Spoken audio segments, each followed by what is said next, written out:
Quest presents an unabridged recording of The Avenger by Mark Dawson, narrated by David Thorpe. Prologue. Chengdu, People's Republic of China.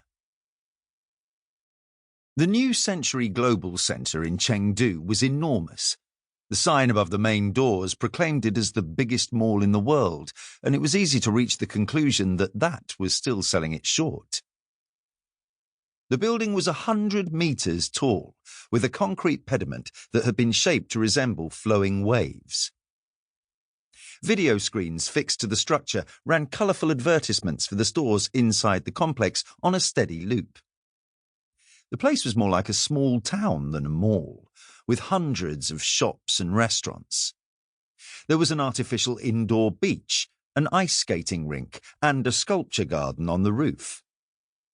The story was that the government had authorised the billions involved in its construction as a way to demonstrate to the rest of the world the strength of the Chinese economy.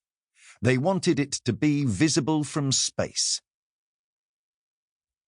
It was a Saturday afternoon, and the concourse was thronged with visitors going about their business.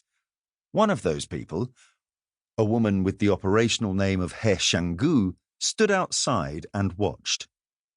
Her mind was busy with a confusing welter of thoughts. Ideas wound around other ideas, leading to a mess of threads that was impossible for her to untangle. The main thing, the thing that had guided her for as long as she could remember, was that it was important to please her handler, Yuan. The rest was just noise. General Qiang and his wife were just in front of her. There was an enormous sculpture of a panda clambering up the side of the building to the roof garden, and the two of them were obviously amused by it, the woman posing and pointing up at its backside while her husband shot a picture on his phone. Mrs. Qiang was much younger than her husband. Shanggu guessed she was in her late 20s, a good 40 years younger than her husband.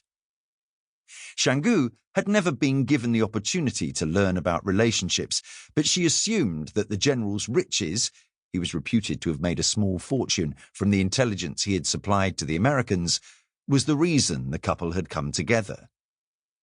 That was what Yuan had speculated anyway, and Shanggu trusted his judgment on all things.